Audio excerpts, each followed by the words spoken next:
오늘 아침 굿모닝 시카고.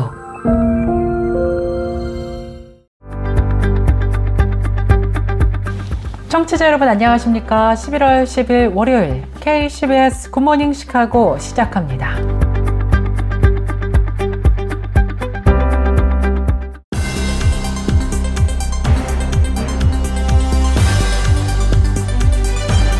오늘의 주요 뉴스입니다.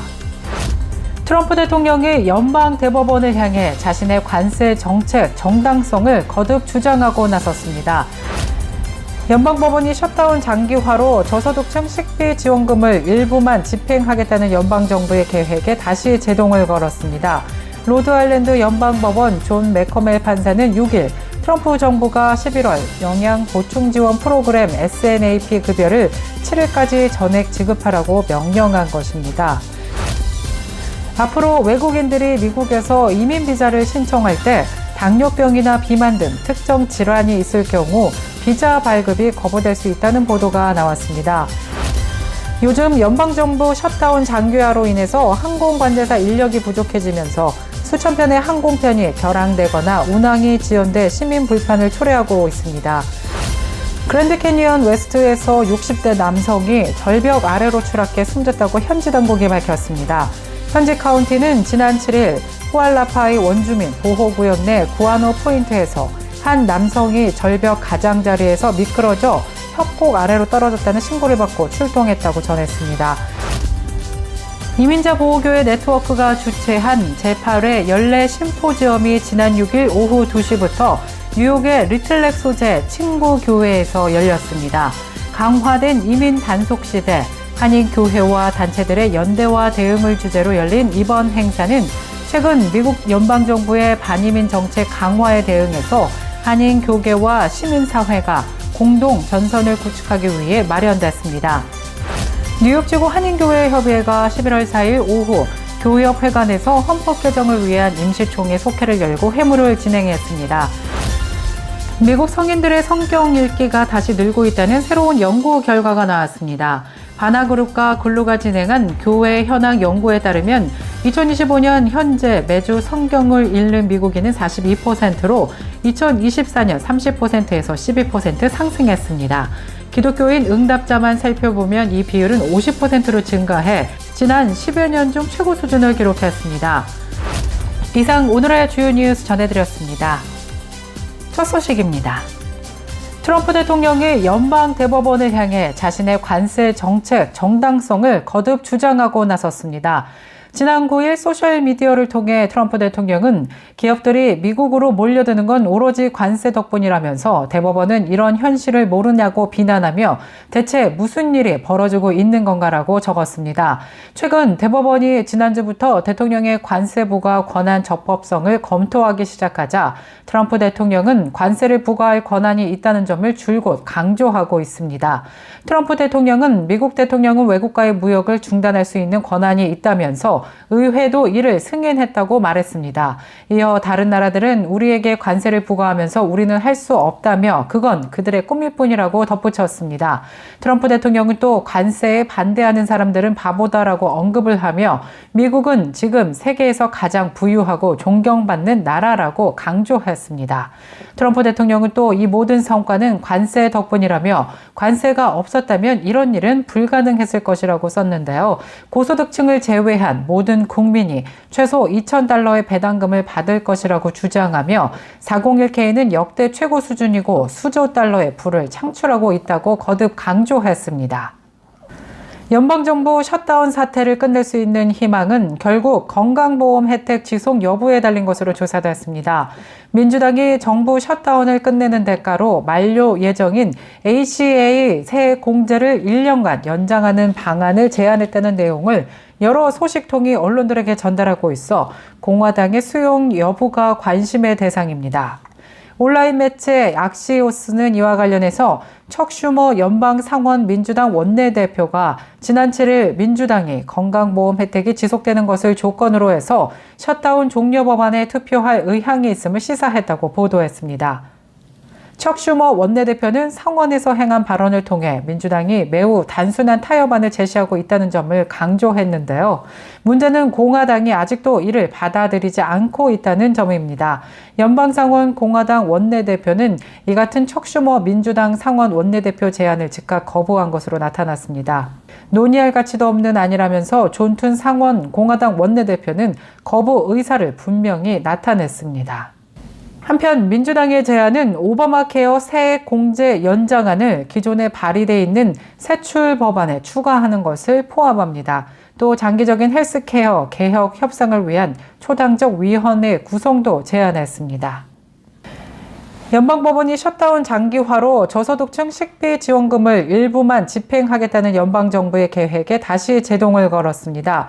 로드아일랜드 연방법원 존 매커멜 판사는 6일 트럼프 정부가 11월 영양 보충 지원 프로그램 SNAP 급여를 7일까지 전액 지급하라고 명령한 것입니다. 전국의 저소득층 4,200만 명에게 식료품 구입비를 보조하는 SNAP 급여는 11월에만 약 $90가 필요하지만 트럼프 정부는 셧다운으로 재원이 고갈돼 지난 1일부터 급여 지급을 중단한다고 밝힌 바 있습니다.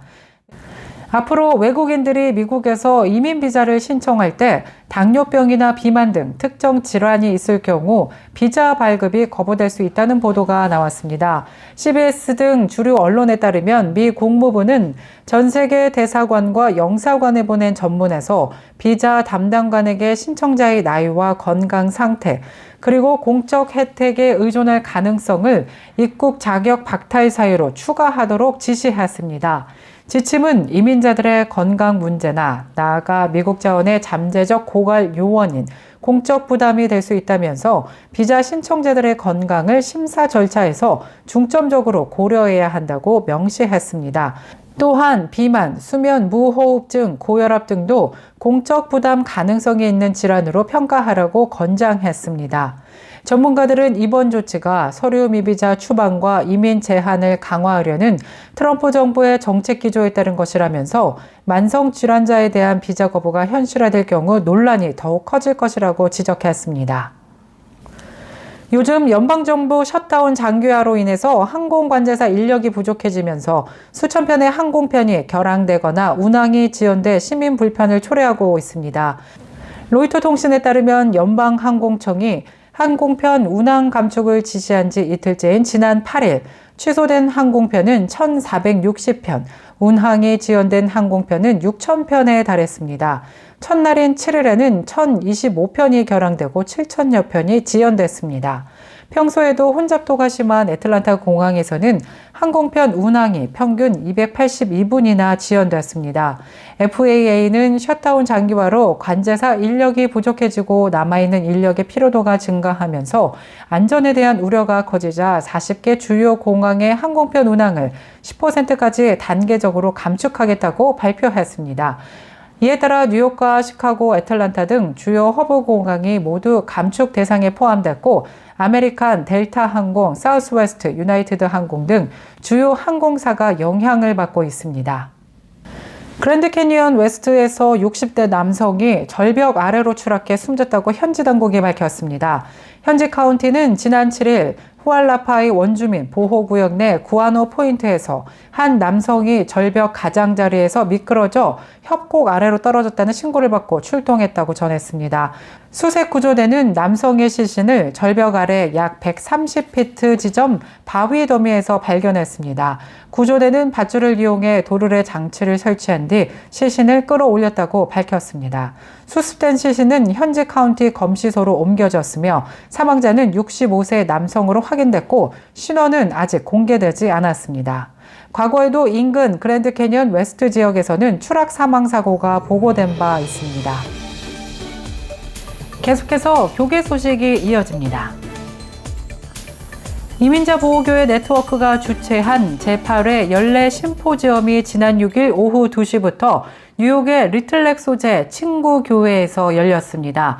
강화된 이민 단속 시대, 한인교회와 단체들의 연대와 대응을 주제로 열린 이번 행사는 최근 미국 연방정부의 반이민 정책 강화에 대응해서 한인교계와 시민사회가 공동 전선을 구축하기 위해 마련됐습니다. 이날 심포지엄은 미국 시민자유연맹 뉴욕 지부 대표 도나 리버만이 기조 연설자로 나서서 이민 단속 정책이 한인 사회의 이민자들에게 미치는 현실적인 영향과 지역 사회의 이민자들에게 미치는 영향에 대해서 짚었습니다. 이민자 단속이 강화될수록 교회와 커뮤니티의 역할이 더욱 중요해진다면서 두려움 속에서도 함께 연대해 이민자들이 안전하게 살아갈 수 있는 공간을 지켜야 한다고 전했습니다. 심포지엄에서는 강화된 이민 단속 시대 한인 교회와 단체들의 연대와 대응을 위한 공동선언문이 발표됐습니다. 2025년 들어 강화된 미국의 이민 정책이 수많은 이민자와 가족에게 불안과 공포를 안기고 있고 특히 한인 커뮤니티와 노동자 체포와 단속의 직격탄을 맞고 있다고 우려했습니다. 선언문은 또 대량 추방과 비자 심사 강화, 복지 축소, 드리머 폐지 움직임 등 주요 위기를 열거하며 교계와 단체들이 개별 대응을 넘어 연대와 공동 전략을 마련해야 한다고도 강조했습니다. 뉴욕지구 한인교회협의회가 11월 4일 오후 교회협회관에서 헌법 개정을 위한 임시총회 속회를 열고 회무를 진행했습니다. 그러나 표결 결과 헌법 개정안이 정적수 요건을 충족하지 못해 부결된 것으로 조사됐습니다. 이번 헌법 개정의 핵심은 회장 연임 조항 신설이었습니다. 교협은 지난 10월 25일 열렸던 임시총회가 고성과 소란으로 정상 진행되지 못함에 따라 이날 다시 속회를 공고하고 회비 납부를 기준으로 한 엄격한 회원 자격을 적용해서 회의를 진행했습니다. 공문을 통해 교협은 11월 4일 임시총회 참석과 투표권은 50획이 회비를 납부한 회원교회에 한해 인정한다며 회비를 내지 않은 교회는 입장 자체를 불허하고 회의 방해 행위는 징계 대상이 된다고도 명시했습니다. 한편 뉴욕 교협의 다수 회원들은 최근 몇 년간 교협의 질서와 위상을 바로 세우기 위해 중경교회 담임 목사가 회장을 맡는 것이 바람직하다는 의견을 보여왔습니다. 다만 회장 연임 여부에 대해서는 입장이 엇갈리고 있는 것으로 조사됐습니다. 미국 성인들의 성경 읽기가 다시 늘고 있다는 새로운 연구 결과가 나왔습니다. 바나그룹과 글루가 진행한 교회 현황 연구에 따르면 2025년 현재 매주 성경을 읽는 미국인은 42%로 2024년 30%에서 12% 상승했습니다. 기독교인 응답자만 살펴보면 이 비율은 50%로 증가해 지난 10여 년 중 최고 수준을 기록했습니다. 크로스위크에 따르면 이 부흥을 주도하는 것은 젊은 세대로 이들 중 약 절반이 매주 성경을 읽고 있습니다. 밀레니얼 세대는 전년 대비 16포인트 급등해 절반이 매주 성경을 읽는다고 답했고 Z세대 역시 30%에서 49%로 단 1년 만에 급상승했습니다. 이 같은 변화는 디지털 환경의 확산과도 맞물려 있습니다. 유버전 성경 앱은 올해 여러 차례 사상 최고 수준의 이용량을 기록했고 이번 달 누적 다운로드 10억 건 돌파 기념을 앞두고 있습니다. KCBS 날씨 정보입니다. 월요일인 오늘은 기온이 큰 폭으로 떨어지면서 한낮에는 무척 춥겠습니다. 곳곳에 눈 또는 비 소식도 예보됐습니다. 오늘 낮 최고 기온 35도 예상되며 밤 최저 기온 27도 예상됩니다. 아침 해 뜨는 시각 오전 6시 35분, 해 지는 시각 오후 4시 34분입니다. 이상 KCBS 날씨 정보였습니다.